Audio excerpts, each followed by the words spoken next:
Hi everyone. Today I'm going to be interviewing Micah. How you doing, Micah? I'm doing good. Good. What have you been up to today? Work, and I got home, just kind of chilled, read a little bit, and then got ready to do this. Fantastic. And what do you normally do on a weekend? Normally, well, lately it's probably about the same. This is a pretty normal weekend for me. Okay. So I usually have a little bit of work to do, and then I'll either maybe watch a movie or read a little bit. Just kind of enjoy the weekend mostly. I go to church on Sundays, but. Oh, okay. That's good. What is faith to you? Sorry. What is faith to you? Faith. See, like, I feel like the traditional idea of what faith is, it's like this idea of having confidence of something that you don't have evidence for. But I don't know. To me, faith is something that like everyone has. So it's just a matter of like what you're gonna decide to have faith in. For example, it's like I don't need like proof. Like I couldn't offer you proof right now that my parents are really my parents. Like yes, I could like get like DNA testing and probably birth certificates and stuff like that. But like I haven't done that because I guess I have faith that they really are my parents. Like, you know what I mean? So to me it's like it's almost not that there it's not the absence of reason, but I guess it's like just trust beyond it. Okay. I see. It's trust beyond reason, beyond factual evidence. You just trust in it and stick to that trust. Yeah, but like when you say like beyond factual evidence, to me, like there's a difference between like having trust in something that contradicts evidence and trusting something that like there just isn't positive proof for it. Okay. Okay. Have you ever had what faith have you had in the past that has contradicted evidence? That like hasn't doesn't have evidence or what? Oh, have you ever had faith in something that has contradicted evidence?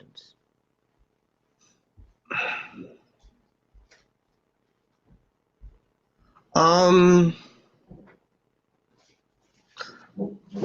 probably I would say, especially when I was younger, some of the more traditional beliefs I had, it kind of went like for a long time I was kind of questionable about like things like evolution and stuff, which I guess there's some evidence for that. But like I don't think there's anything at the moment, but I say that there probably is something that I can't think of, because it's like it's one of those things where to me I always try to like follow the truth no matter what. Yeah. Even though like sometimes I think there's truth that we can't. I don't think all truth is like they're gonna be like sincere evidence for. But if there's something like contradicts it, I like reality or the truth, I try to like stay away from it. But like I'm not perfect in that regard, so like I'm sure there's something now that like a year from now I'll be like, oh yeah, I don't know why I believe that. It doesn't make any sense. Yeah. Okay.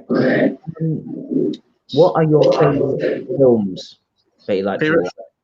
Favorite films? Yeah. I like all kinds of films. My favorite movie might be Vertigo from Alfred Hitchcock. I like a lot of Alfred Hitchcock movies.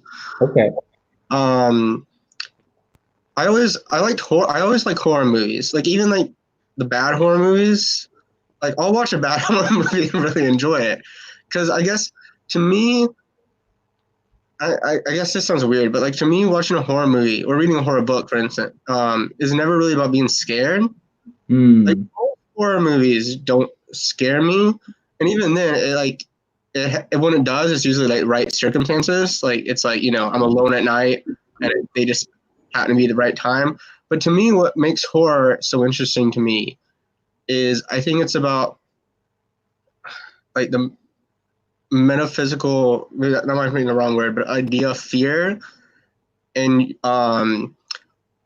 tackling fear like in a symbolic way made into like reality, like all these symbols of things you're scared of, but they're made like physical, and it's really exploring the psychological element of fear. And I think, even though, don't get me wrong, I'm not saying every director means to do that, but I think even like with bad horror movies, like to me, it's exciting to see how they play on this element of fear, and how that, because like Stephen King is a good example of like some of his stuff isn't always scary, but I always like it because of how well he understands like this unconscious fear that like affects like almost like the psyche kind of thing that I really like. Okay, that is very interesting. So it's not necessarily the specific examples. There's something bit deeper there, which you feel they're instantiating in the film.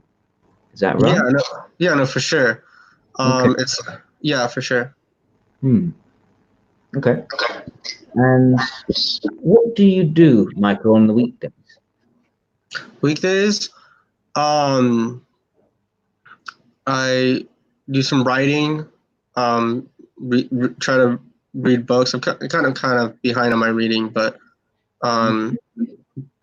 yeah, and sometimes I'll go see movies with friends, but not super often. I'm not super social. I like movies though because you can like be social, but like you don't have to talk to anyone. So Yeah. like, and in a movie, yeah, it's great. Are you a student at the moment? Not at the moment. I graduated in December of last year. Okay. Okay. And what did you study? English. English. Why did you do English? Um, be, I thought about switching a couple of times, just because of like financially. Like every once in a while, I would realize I have no idea what I'm gonna do like afterwards to make money, and so I would freak out for like a hot minute. But like, I did English mostly because I like really enjoy it. Like to me, that was like the most fun part of college, was just going to like literature classes and discussing literature. And like, cause I've never really been like really good at like exceptional, I should say, at anything. But like in literature classes, like when it comes like to analyzing the stories and talking about like the themes and what they mean and stuff, like to me, like I was always pretty good at that, and it was like cool. And then plus, like I've always like wanted to like be like a storyteller. I'm like very early on. There was a time where like I kind of went away from that, but like I always kind of, whenever I go away from wanting to be a storyteller since like I was a kid, I always kind of go back to that. Okay. And it's really like, to me, it's very reflective of like how I see the world, like my worldview of like how I think we're all like how like reality is like stories, or multiple stories.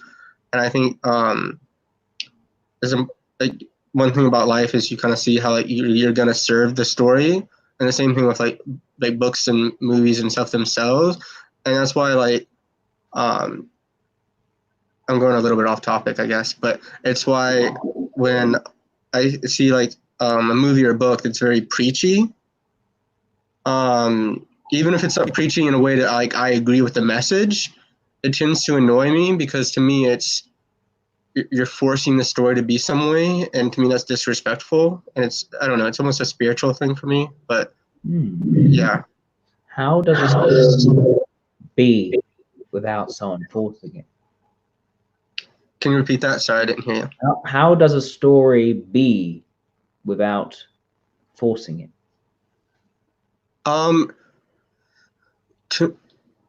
It's one of those things where it's like, oh, I'm not sure if I know how to explain so much as like just know it when I see it kind of thing. But I think, because it's not like, I'm not saying that like art for art's sake kind of thing, because I actually don't necessarily agree with that. I think even if, like, I think even the attempt of like doing art for art's sake it's not possible. Mm-hmm. In the sense of like, there's always going to be more. But to me, it's to allow the story to speak through the story, like speak through the metaphor and imagery, instead of like just kind of pushing it out. Because to me, that shows that you don't trust the story and you don't trust the reader or audience. And I think it's part of it, going back to the whole faith thing. It's like having the faith to be misinterpreted. I think like the faith that like you to allow yourself to be misinterpreted. I think Kubrick does this really well. That like you have millions of ways to interpret his films, and I'm not saying everyone should go that far, but like I think I like how he doesn't like push a message on you. One of my favorite authors, Brandon Sanderson, he in one of his books he has one of the characters that say that like the job of a storyteller is to not to answer questions but to raise them, and I always thought that was a good way of looking at it. Okay. Interesting. Now, having left I can hear my let me see if I can turn down the volume. Maybe that'll work. Okay, now I can hear myself or not? No, I can't. Okay, that sounds better. So,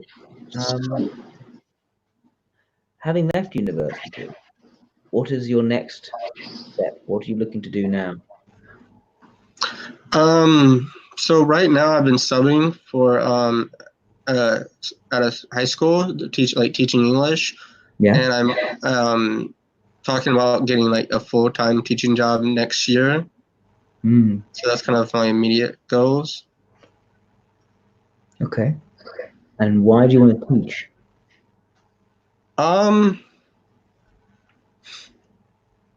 Well, eventually I would still prefer to like do something with writing, but teaching allows me to kind of stay in a specific interest that I really enjoy and have passion for. And I enjoy talking about it and stuff. And sharing why I think these stories are important and good.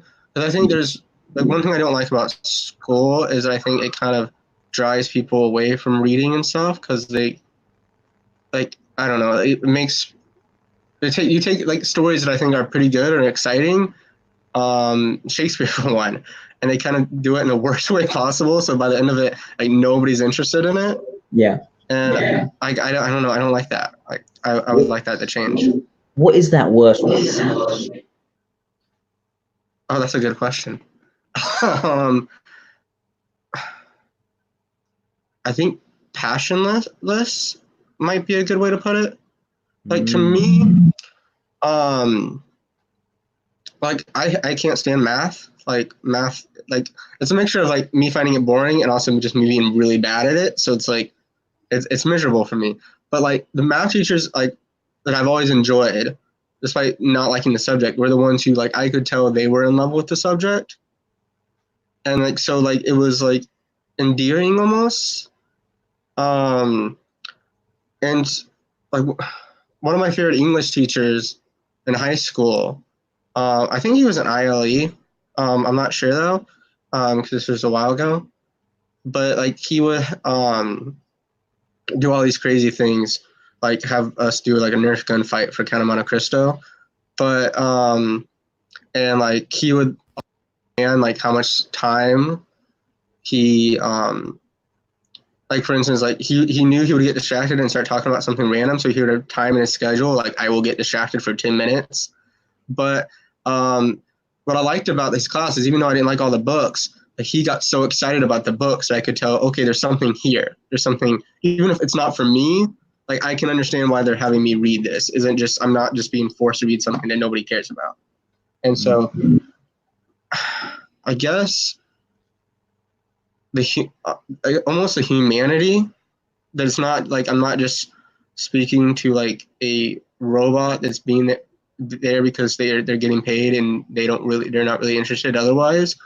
I think the show, like the humanity that went into these works of literature and why they're valuable to me is something that is not always communicated. Yeah. Okay. Okay, that makes sense. Where do you see it in 10 years' time? 10 years' time.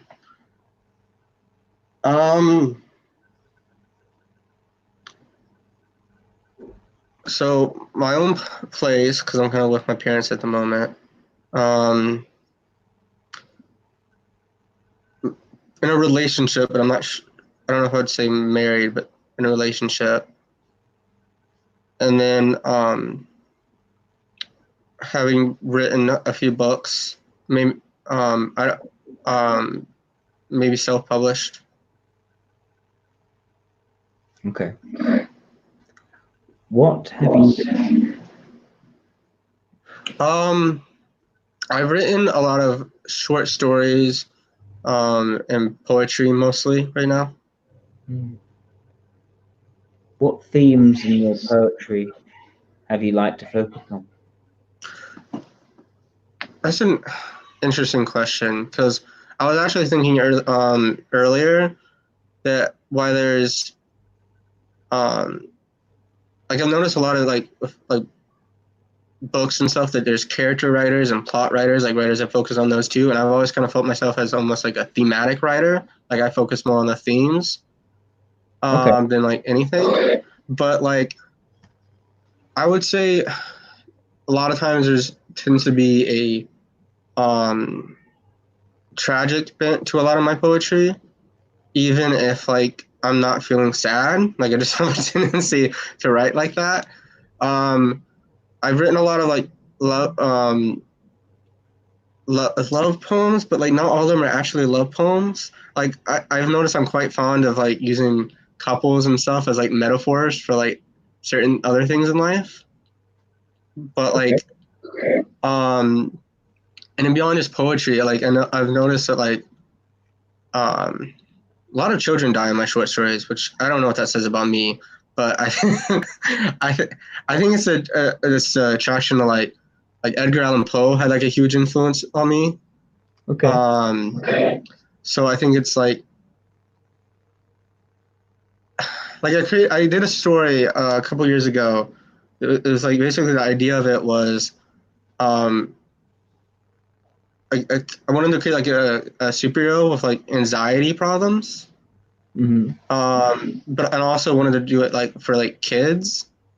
So like, but it was basically a story about like this person who like sent out to protect kids from all these like horrible things, and he was working with this mom who like had lost her son, like not like death, but like she was looking for her son, and her son was in danger from this like creature who was like whose job was to like eat like souls in hell, but like he had basically, and it was like, and that what I thought was interesting, maybe it's not interesting, it's just me, but what I thought was interesting was I didn't want it to be like some monster that wasn't necessary. Like to me it was like, what was interesting was this thing was necessary, it's part of creation, but like it had left and was overzealous, like doing things on earth which it shouldn't do. And one thing I thought about a lot while doing it is that to me, like part of the tone of the story depended entirely on who was telling the story. So like the protagonist was actually the mom, and for her the story ended pretty positively. And for like the creature, not at all. And then for the hero, I kind of had it in on a tragic tone, but not one that maybe because she's not the protagonist, something that you might not immediately notice. But it was this idea that like to like save her, he has to like wipe her memory, and so she wakes up and she's like happy and like nothing's wrong, but he's still like alone. And so I thought that was interesting of how like just by shifting perspectives on a character, the entire tone of the story completely shifts, and how even within one story you can kind of see different tones throughout if you just kind of shift perspectives. Interesting. That is interesting. So in other words, the hero is not the protagonist. The protagonist is not the heroic figure in your story. No, which is probably because I was watching a lot of Doctor Who, but at the time. But yeah, because like I think sometimes when people say things like everyone's a hero of their own story, it's like I don't think that's necessarily true. I think a lot of people are the hero of their own stories, but I think a lot of us are not. We have like people in mind who are like those people are the heroes. I think it'd be more accurate to say everyone's the protagonist of their own story. Yeah. Probably everyone's the antagonist of someone else's, but but I don't know. I find it just fascinating. It's why I like writers like William Faulkner. Like I don't know if you read any of his stuff, but like he plays a little bit, not much. Yeah, he plays heavily with perspective and stuff. They just tells the same story over and over again, but with different perspectives and how it shifts everything. And I find it very interesting. And are you the hero of your own story? I walked right into that one. I would say usually no. No, no. Yeah. That's okay. So who would you say tends to be the hero? People I admire, sometimes friends, sometimes my parents. I guess I would say it depends on the story. No worries. Okay. Interesting. So, you say you want to, the next 10 years, have a relationship. Yes. Have you met many people so far? Define meet. No, I'm just kidding. Like you mean like have I been in a lot of dates? Yeah. No, not really. I've basically been on one date. I'm not like super social, and especially it's not as bad now, but especially like in my teenage years, I had pretty bad anxiety, so that didn't help. I see. I see. And what causes your anxiety? I think it was a mixture of like self-esteem issues and also like feeling a lack of connection with people, I guess. Okay. And also one thing I noticed was that like, and this is of course, I would say mostly poor self-esteem, but like if someone wouldn't respond positively, which I don't necessarily mean happily, but like emotionally might be a better word to portray what I mean, to something I would have said, or like where they would just kind of act like, oh no, okay, whatever. Like to me, I would take that as a negative against me, which is probably not always the case. And so to me, if like somebody I consider a friend, if that happened with like a friend or something, and I was already kind of feeling insecure, I would start questioning that friendship. Yeah. And I would usually try to like avoid saying anything for a long time. But if it happened, if it was building up, or like not even just with that person, but like maybe if I had other things happening and stuff, I would usually confront them about it. Which I think is usually best if you can, because I want to try to fix the relationship, or at least know if it's not going to work out. And by relationship, I mean like any kind of relationship, like friendship or anything. But like again, like I said at the beginning, it was mostly I think poor self-esteem. So it'd be like I'd have this complete thing in my head about like, oh, what this person thinks about me and stuff because they didn't react this way or something like that. And like I would end up confronting them about it, like really emotional and everything, and they'd be like, "What are you talking about?" It was interesting. It was So you actually you confronted people when you weren't sure. yes, yeah. Eventually, I would, especially if it would depend on how like I'm doing. Like if I was like I was really stressed out about something, or like I really was feeling down or something, and I just needed to talk, I would probably be like, "Hey, what's going on? I don't know why you're doing this." And it was funny because I would always like assume that like my interpretation was correct. Like it wouldn't be like, "Hey, are you upset?" Upset at me, like, I'd be like, "Hey, I don't know what I did to make you upset." Like it was, just, you know what I mean? Like it was always kind of like, "Yeah, you're upset. I don't know why." And then they'd be like, "No, we're not. I'm not upset." Which they probably weren't, but it was just kind of like this idea in my head, like a virus that had spread to where I needed to get it out and talk to someone. Okay. Yeah, fair enough. Okay. In what situations do you feel you're at your most confident? I would say usually going back to like literature and stuff. I feel pretty confident in that. Like with poetry. Yeah. Because I was doing poetry a lot for a long time. Like I would write like a poetry a day, poem a day. I was writing poetry a day. So I wrote like a poem a day, and like for me, it's like I remember reading something by Billy Joel, where he talked about how painful writing songs were. Yeah. And especially at the last, like he quit after like his last album, which was like I read his biography and stuff, which is like, but his last album was definitely the most personal. And to me, I've never felt like that. Like to me, it's very easy. And I've always had to make sure like my writing needs to be personal, but then like I'll go through it and like, or I might not because sometimes I'm lazy. But if I'm not being lazy and I'm actually editing, I'll tend to be pretty harsh and try to like make it better. Like even if it's not as like, even if it's something like I originally wanted. So like with poetry, I feel pretty confident and like I sometimes adjust though, because like if it's something like if like a friend or like a brother or somebody comes up to me and is like, "Hey, how's this poem?" And it's like clear that it's not a good time to like be harsh or critical. I tend to adjust pretty easily to be like just like be nice and tell them like not like lie, but like focus on the positives.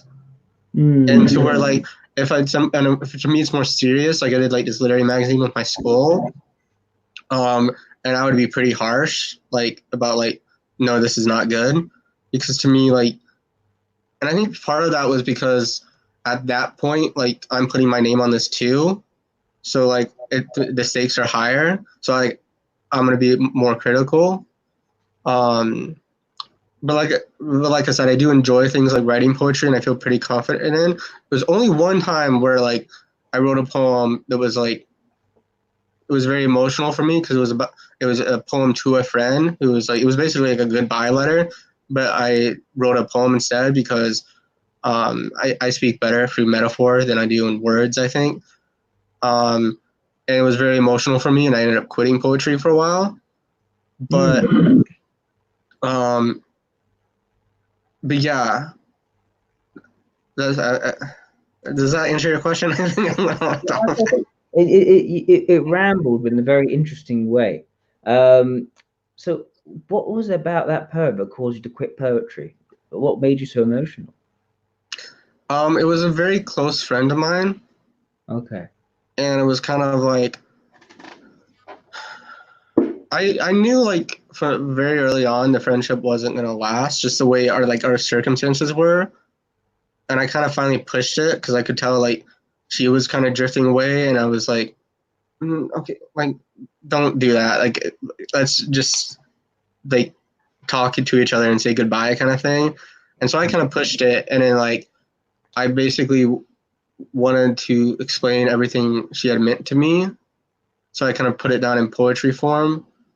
But yeah, I don't. Other than that, I don't know what it was, because I've done like poems that were very like emotional to me before. That one just like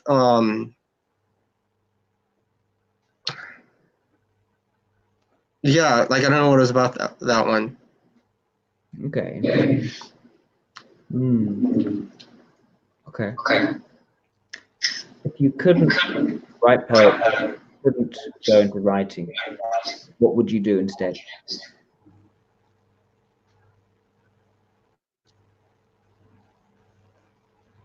I guess either something like teach, or maybe like a library or something. Something where I'm still kind of close to this idea of literature and stuff. If you couldn't have anything to do with literature, what would you do? I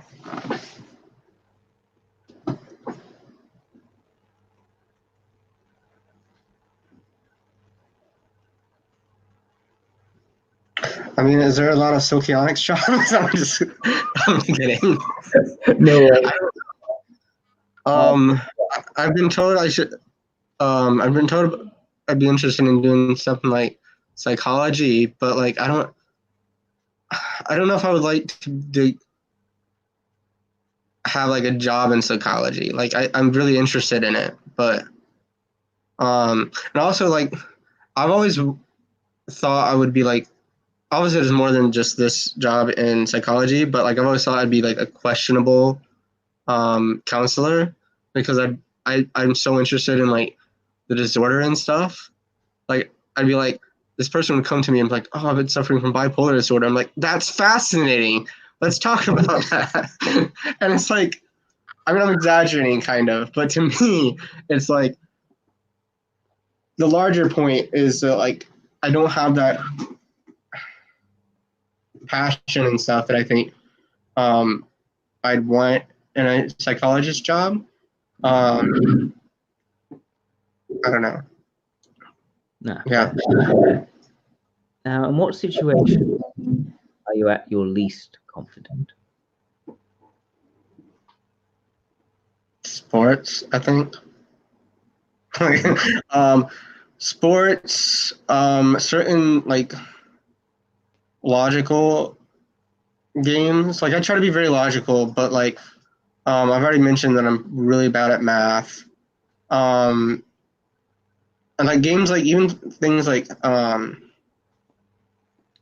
Scrabble, like because sometimes I'll forget how things are spelled and stuff, and I don't like because I'm not a great speller, so like, and I don't really like being viewed as dumb, even if it's just all in my head.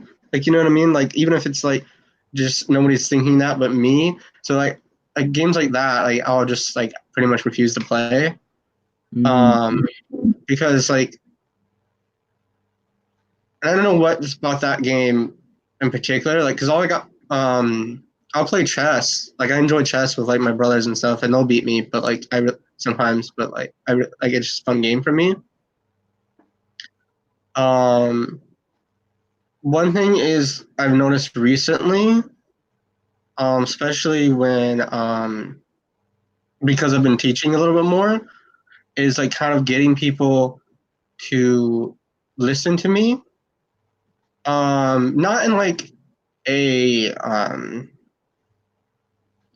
oh, this is interesting. Like, because I've always felt, especially if I have time to prepare, like if I'm doing like a speech or something, I think I can usually work in like jokes and stuff to make it like to where it's at least not boring, depending on how nervous I am and stuff. So again, time to prepare. But like in the sense of like, okay, you guys need to be quiet, like that almost like getting like respect thing that some people can do like just automatically. And I feel like I don't really get that, and it's one of those things that annoys me. Like, it bothers me that like I don't have that, and it makes me kind of feel inadequate. But like that's something I've noticed like in the last couple of weeks frequently. The people aren't respecting you. We command them to shut up essentially and not listening. Yeah. Right. Okay. Interesting. Trying to think what else I can ask. Are you very tidy? I'm looking around my room. I think people are worse than me, but I'm not like the best. Yeah. It's just usually if it's like functional. But like I have like a bunch of books like just laying around. So like, yeah, it's relatively so. Okay. I've known people a lot worse than me. Like I was definitely like the tidy one when I was in college, but like I've never considered myself being very like a tidy person in general, if that makes sense. Why were you the tidy person in college? Because I wouldn't like have my clothes on the ground and stuff like that. So I think it was relatively speaking, I wasn't tidy one. I see. Are you someone who tries to work very hard?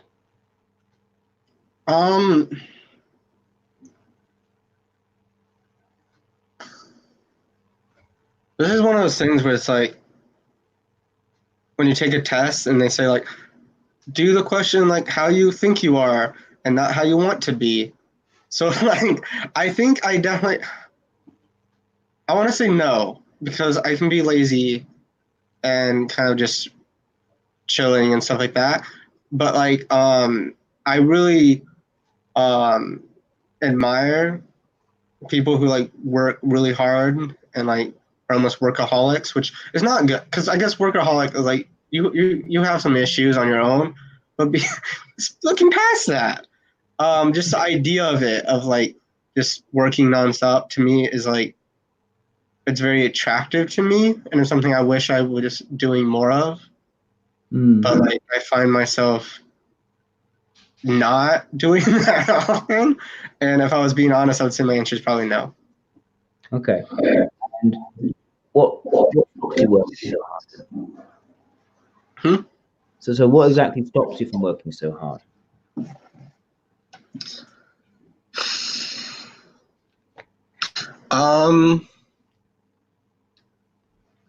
Occasionally it'll be something like this, like a distraction, like I'll be reading up on like I'll see something on Twitter maybe about like a certain theory or idea in socionics, and I'm like, oh, I want to be reading that. Sometimes it's just laziness, and then also sometimes it's like emotional distress, which is one of those things I don't like about me. But I've noticed sometimes where like if I'm in a poor emotional mood, I'll have trouble working. Like I'll need to get past this like emotional state before I'll be able to be effective. Okay. And if I don't have someone like forcing me to do something, and I'm in one of those moods, it's really hard for me to do it.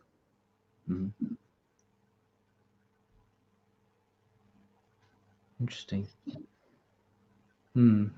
Well, it makes sense if you emotional distress in the work is something you like to. How do you like to learn? Oh, I love to learn. Learning. How? I think. Oh, how do I like to learn? To me, it's usually a matter of making it interesting to me. Finding a way to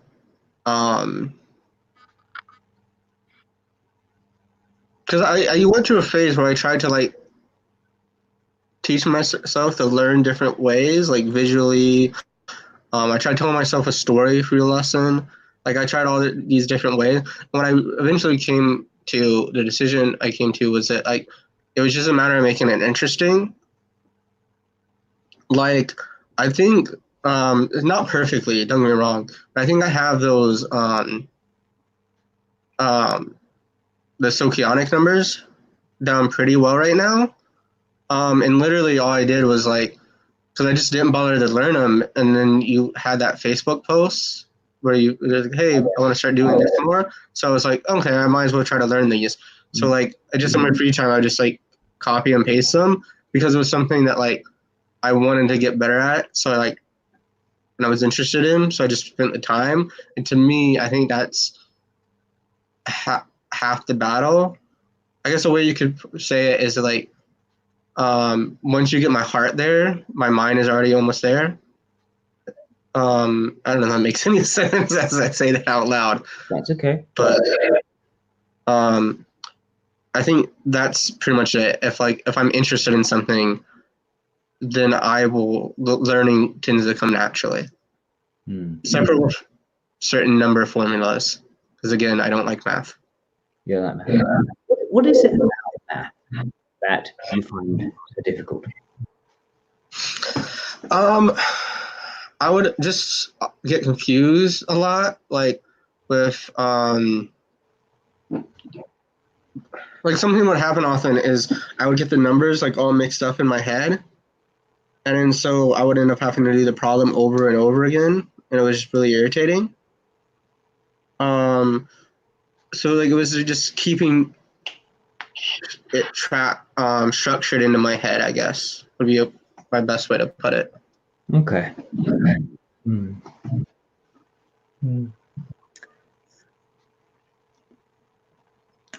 What 3 words would your friends or people who know you use to describe you? Oh no.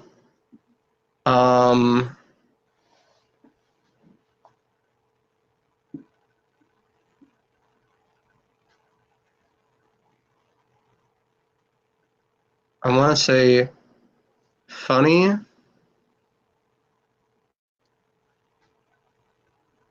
intelligent, which I don't always agree with, but I think most of my friends would say that.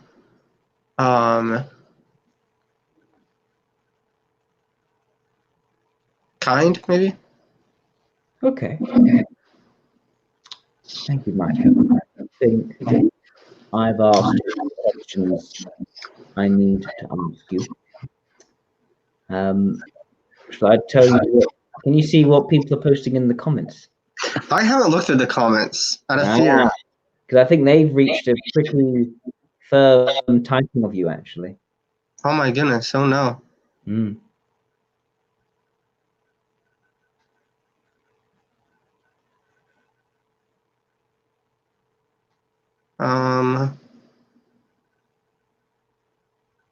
I'm mostly seeing Delta. Although I'm not skimming through these.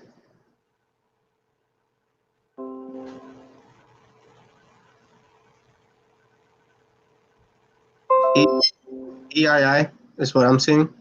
Yeah, a top new EII. What do you think of that? I think it makes sense. The only question I would have is with like I feel like sometimes I really care about like the emotional effect of like certain things. So like I don't know if that would fit with E7 or not. Maybe it would, but so yeah, I know they touch EII. I don't actually agree. No, I think your self-typing was correct. So you think IEI? I think IEI. Okay. Okay, and I'll explain why. So, first of all, your range of interests, right? It's very clear that literature is over and above what you're passionate about, and you want to devote yourself to that. Now, if you couldn't do literature, you would eventually look at maybe socionics, but there weren't many possibilities being offered there. And so even if you couldn't write, you wanted to still devote yourself to literature in some other way, by teaching or by being a librarian, just being around books, being around literature. So that was quite clear. And within literature, you don't see yourself as a character writer. You're a thematic writer. You want to convey themes, certain abstract concepts through characterization, rather than focusing on the characters themselves. And even you're watching of films, say watching of horror films, each time, it doesn't matter how good quality the film actually is, but it's that someone's trying to convey the idea, the theme of fear in some sort of way, shape, or form throughout. So overall, this points to me that these ideas of theme and imagery is pointing more towards introverted intuition, and the idea of narrowing down one's interests towards towards one sense of purpose, one sense of importance. Now, what's also interesting to me is that for you to respect a subject, even one which is not really for you, you're looking for the passion the other person has in that subject, how you can convey it, and you're waiting and you're listening for the showing of emotionality. That's what you said before, why it didn't quite fit E7. And it also be shown in your relationships with people. You seem quite relationship oriented. It seems to hurt you quite badly, where people who are close to you say can be moving away. But it didn't seem to be the main motivator of your interests. Nonetheless, what you're looking at in those relationships is the expression of emotionality.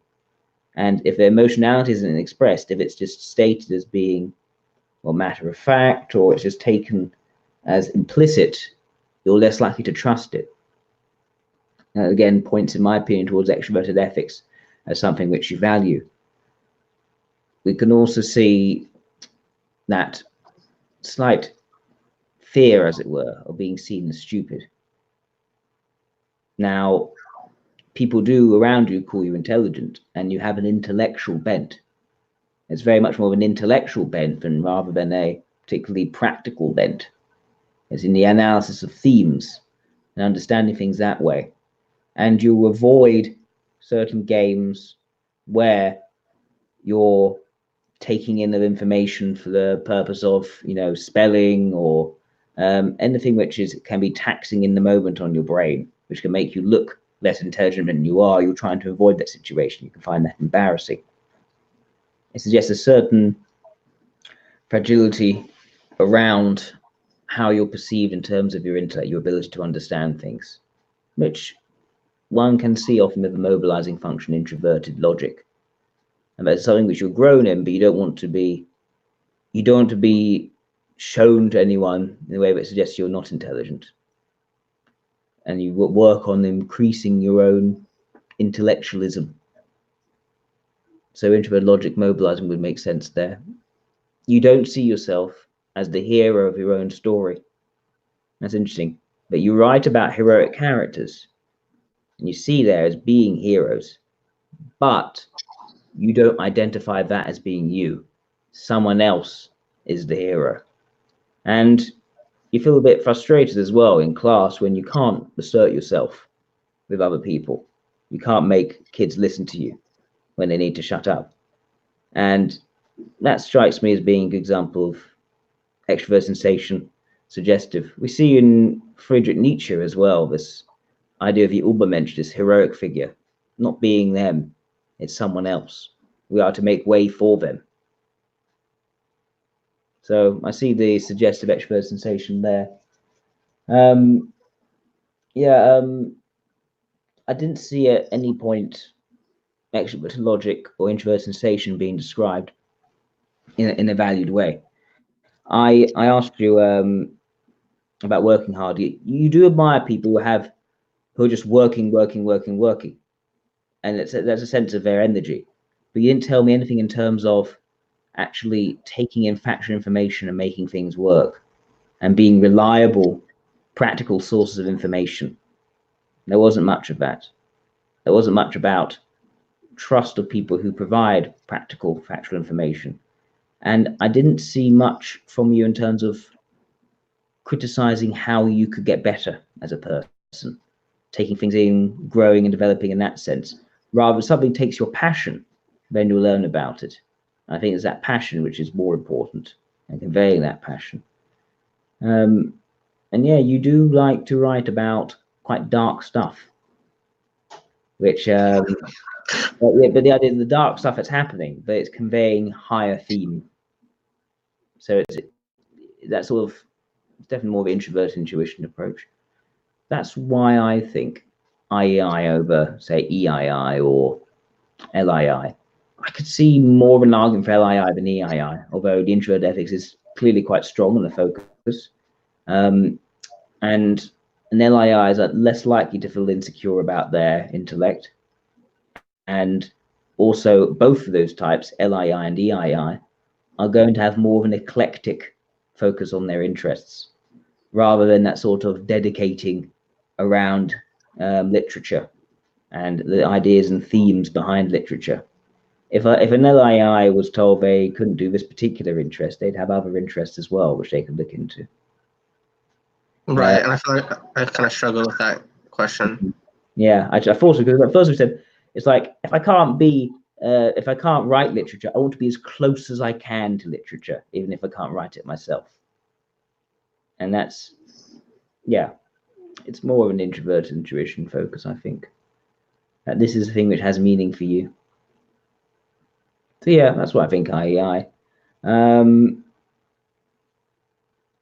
Yeah, I can see why also people would think, the thing is about, a lot of people tend to confuse IEI with deltas, because they see deltas as being the more gentle quadra and betas being the more aggressive or more fiery of the quadras. But IEI isn't much, they haven't got much extrovert sensation. It's a lot of it's actually going on under the surface. One thing you said is that you can, although you have this more critical eye, you know how to give the impression of actually being more supportive and positive to someone. It's good extroverted ethics. And in terms of the thing with an IEI is that they can have a far more stubborn and more dark-oriented nature, more of an intense nature underneath. But because they don't act upon that, and because they have a likable extroverted ethics, they don't appear that way so much. So yeah, I think IEI makes sense. Any thoughts from you, Micah? Yeah, no, I think that I mean that's kind of what I think, only maybe said in a better way, but like I think one of the things with EII or LII, yeah, is that being, because I think it's pretty much universally agreed that I have one-dimensional extroverted sensing. That's pretty much everyone agrees with that. But to me, maybe this might be my misunderstanding, I don't know, but I have trouble seeing it as like my polar function, because where I definitely am not good at it, I'm very drawn to people who are, and I tend to be very attracted to people who are, and I find it more of something to be admired, where like with extroverted thinking, it tends to irritate me a bit more. And it's like, not that I don't have good relationships with some people who are very strong with extroverted thinking, or P1, for example, but there's always that kind of like that area where like I really understand them, and or like for instance like an LIE friend of mine, like we pretty much are like most of our interactions will involve introverted intuition. And like whenever we have any strong disagreements, not fights, but like strong disagreements, it tends to be from that approach of him looking at it from a extroverted thinking kind of way, and I'm kind of pushing for like a introverted thinking way, but like almost in a more conservative sense of like I like it's not in the sense I've seen like some LIIs do, but like in a I really want to keep the system the way like that's not like I want it to be as fixed as possible. But like so that's just something I've noticed. I think some people also may have thought from your answer about forcing a story that there might have been a sign of extroversion intuition valuing. The idea that you can't really, if you I believe in having respect for the story, not forcing it towards a certain message. Although you could also say that that's authenticity of a message, and that if you try to control that and force people to interpret in a certain way, you are getting away of the story speaking for itself and having that authentic communication. Yeah, that's how I was kind of looking at it. I don't know if I communicated that very well, but like to me, it's not that like the story doesn't have a message. Like I said, I consider myself very much of like a thematic writer. So like the themes and stuff are the main thing I want to get across. To me though, it's like a good example to me. Like I don't know, have you seen the movie God's Not Dead? God's Not Dead. No, I haven't. Is that like a response to Nietzsche? No. Well, okay. Not, not an official one. It's a Christian movie, and it has like this atheist professor and stuff, and they're standing up to him. And I'm a Christian. I really hate this movie, and to me, it's incredibly insulting. To like, well, I mean, to atheists, but also to Christians that like I don't want people to see this movie and think, oh, this is what I believe. But like my main thing is like the characters were all designed to push this message. They weren't real characters. They weren't allowed to breathe. And to me, you can get that message across, this a theme and this idea of the value of faith in God and stuff like that. It's things I believe in, without kind of pushing a message on people and twisting the story and characters to get the message across to the point where it's very clear it only exists to tell that, like, speak that message. Like to me, like again, like I said earlier, like I don't really believe in like the art for art's sake. I think stories aren't just for fun. I think I take them very seriously. And to me, I think sometimes people tell stories when they really want to preach a message. And to me, it's such a waste because that's not what the story, like, it's not what it's supposed to do.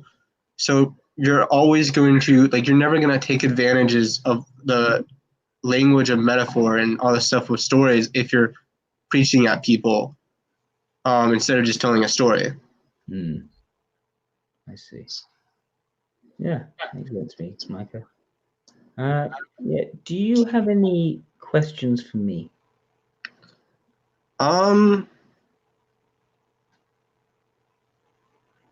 No, I was looking at the comments, seeing. Is there anything else people have to say?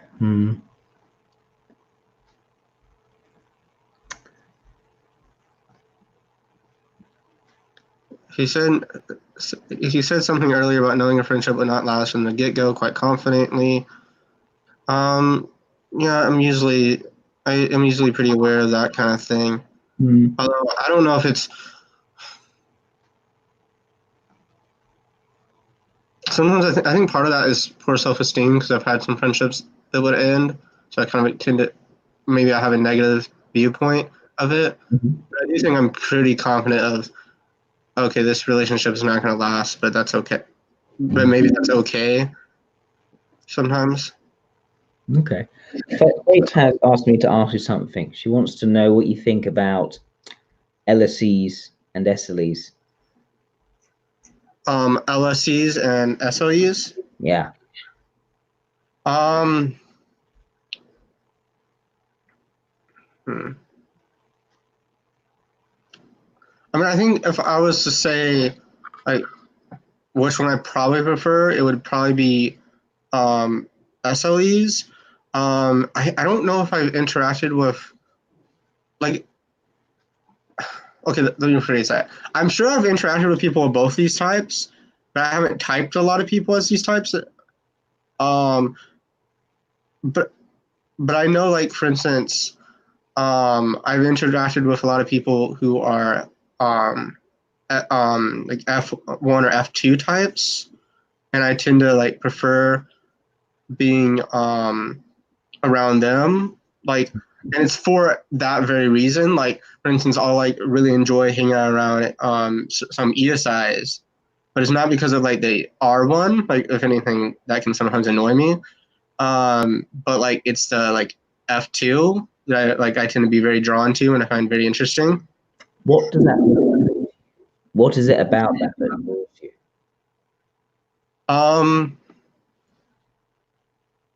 I think it's a very like aggressive nature of kind of like I'm gonna mark my claim and fight for it, and I'm not gonna take anything from anyone that like I can't really do myself or haven't been able to do as well. And it's something that I wish I was better at, and I tend to be very drawn to people who are. Yeah. And I find it very almost entertaining. Like it's like almost like oh, this is really fun. I want to be around this person. Okay. Makes sense. Right. I have no more questions to ask. If you have no more questions to ask, then yeah, I think we're done. What do you think, Micah? Yeah, I think we're done looking at the comments. I'm not sure if everyone's convinced, but like I am. So. Okay, sounds good. Well, Micah, thank you so much for the interview, and thank you everyone for tuning in. Hope you'll have a lovely rest of your evening. Bye-bye. Yeah.